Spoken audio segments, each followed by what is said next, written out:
morning, everyone. I guess I took over the presidentship in this same very room. That was pre-COVID. And I've had an easy stint since we didn't do very much, sitting at home right through COVID. So it seems to be handing over with the world unchanged, I think. All of us are looking at whether we have crossed the 2019 levels of performance or not. So not been much of a challenge for me. So I leave a lot to Shailesh to really handle the future. And you won't believe it, but Shailesh is younger than me. Okay, so as happened last time, Saloni has kind of stolen my speech. So what do? I'll go through it quickly. But I'll make it a little more relevant since most of us over here have P&Ls to run and report balance sheets to boards who don't seem to be impressed with anything that we present to them. Right? So what really is in store? All this, I think Saloni already mentioned. But I will go to the key drivers. I think what is very important is a differentiated product proposition, a differentiated service proposition, and operational excellence. These are going to be very, very important. As we now run a large e-commerce business as well as an offline business, I think product differentiation is the key to success today. There's a lot of good product, but there's a lot of sameness happening in the market today. A lot mentioned about non-metro markets, but I think the markets really, growth markets will move to the C&D cities. There was a comparison to Lucknow, I think. So Lucknow to me is a metro almost, with a population of, I think, above 4 million people. So it's a metro by all accounts. But how about Farrukhabad or Sambalpur or, Dumka, places like this? I think these are the places where you will find and discover markets. We are now, as Reliance Retail, and especially the fashion and lifestyle division of Reliance Retail, we exist in these small towns. And it's been a revelation for us. The appetite for consumption is there. Some people used to say supply creates its own demand. I think demand is already there.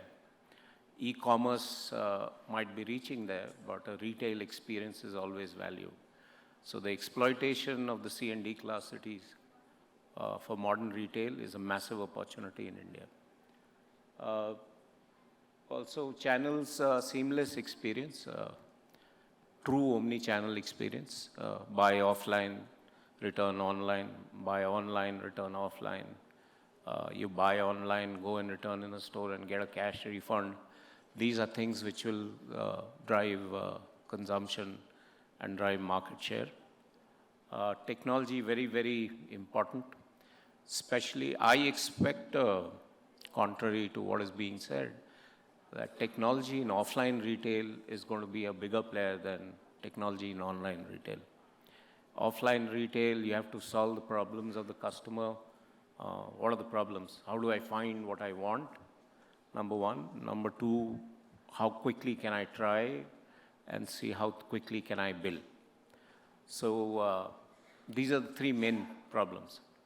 So today we are in a state where will be able to deploy technology for all these three things. So for example, we'll have facial recognition technology, which will push message to the customer as he or she walks into our store, pointing her out to what our algorithms in the back end will figure out what kind of clothing she consumes and push message her on where to find these products. Number two, trial rooms will be available by appointment, and whatever she would like to try in that room will be placed in the trial room in advance for her. And number three, as she selects, she has the option to check out from the trial room itself.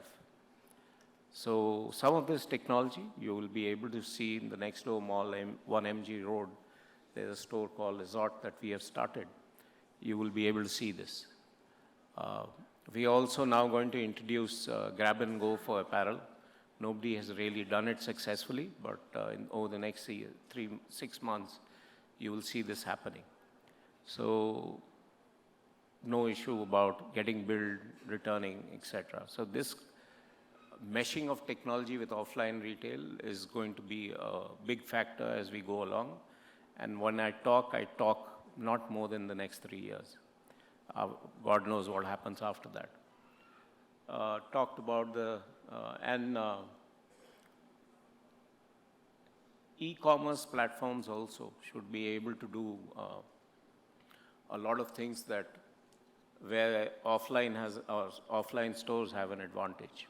Can I, for example, go to a site, create my own avatar, and try the product virtually, then decide to make the purchase?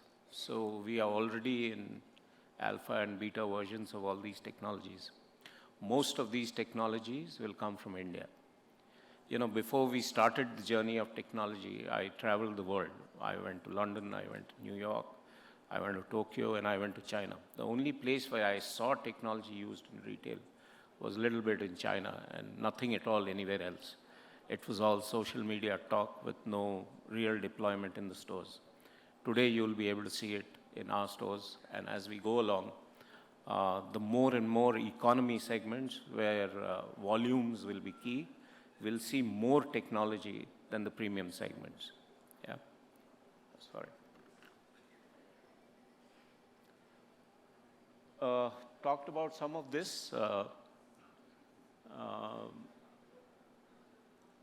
India is there's a lot of examples which get shown about the West and what you're doing out there and how the future will be. The future will be defined in this country, not in the West.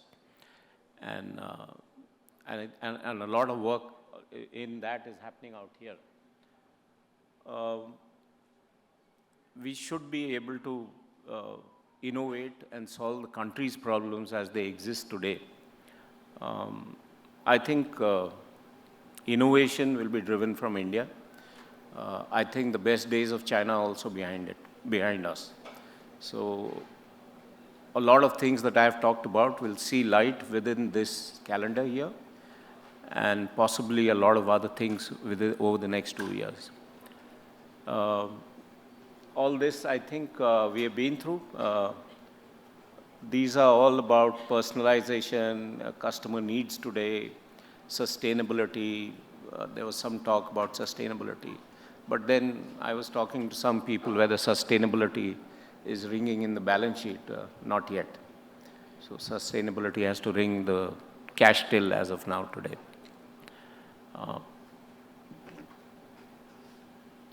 So I just wanted to kind of emphasize what Saloni mentioned in her talk, that India is the market of the future. I would like to say India is the market of the present. I personally run a chain which offline, which today is spread across 1,000 cities in India. And I am frequently asked whether we want to go international. We don't have time to go international. We are yet to exploit India. And this is going to be the world's largest market. There are a lot of stuff said on Western wear. Let me enlighten this audience by saying I expect more innovation in Indian wear than in Western wear. While fashion, as India grows, and we talked about India being the 5th largest economy and 4th and 3rd over the next 5 to 7 years, I think pride in India is what is going to take over. Youngsters who are rushing for Western wear, you may find them running for innovative Indian wear. And the way India grows will be very, very different from the way China or the West grew. India is an uninterrupted civilization of 5,000 years. Clothing is inherent to us, fabrics are inherent to us, designs, etc. are inherent to us. Chinese civilization has been an interrupted civilization, with the Cultural Revolution wiping out histories over there. So they took to Western clothing as things changed, when they came back to the world economy. In India, that won't happen. What may happen as we go along, you will see balanced growth between Western and Indian wear. And you will see a lot of contemporarization of Indian wear. So these are problems I think Shailesh has to handle. So as we go along, thank you very much for bearing with me in this rather inactive period of the COVID. So I think now things will be a little more, I think as retailers and brand owners, all of us will get a chance to interact more frequently. Thank you very much.